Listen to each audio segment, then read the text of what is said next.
My name is Akurut Stella Eunice. I work as a hospital administrator, and I've been here from April 2017 in this role of hospital administrator.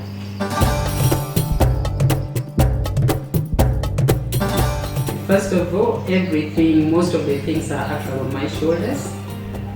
One of them is to ensure that the resources are available always.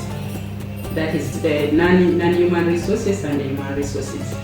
And of course, basically, majorly the finances. And so, one of the things that I do is to make sure that I write proposals, I lobby for the hospital, I advocate for the hospital to ensure that we continuously have people who are supporting the work of the hospital. And then, of course, ensuring that the implementation of the policies is done and there is smooth working of the hospital. I am also a supervisor of the management team, and what is funny is that the management team actually includes even my supervisor, and actually supervise both the school and the hospital in all aspects, ensuring that everything is in place. The houses are also available, and of course all things about infrastructure.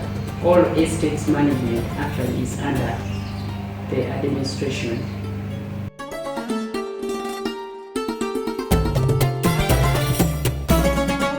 By the time I took over office, we had a big debt at the hospital, about 600 million. And what was very discomforting was that even the staff salaries were not being paid. We had a staff salary arrears for like 4 months, and staff were not getting salaries, at least maybe like 2 or 3 months, and then eventually later on they get for only 1 month.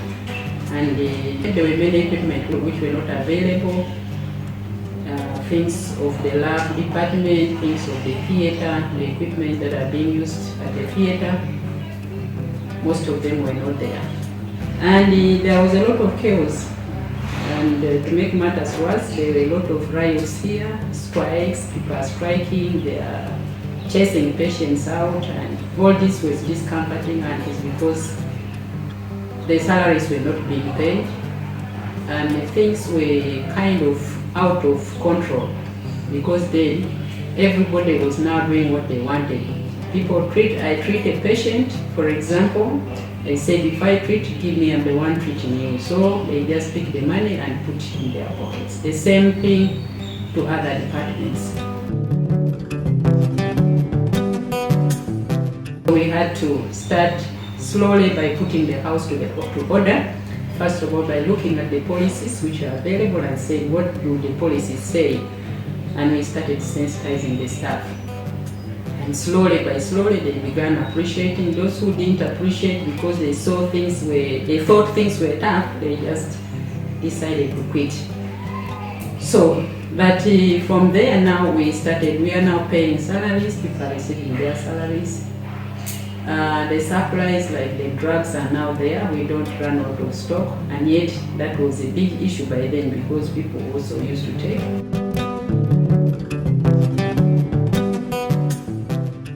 I want to see a fence around the whole entire hospital, because it is also one of the things that has been really causing us a lot of chaos. And then we also want to see that the houses, most of the houses are renovated, as you can see in the compound, in the quarters. We are housing, as we are thinking that we are housing the staff. Yes, they are in those houses, but most of the houses are dilapidated, as you see.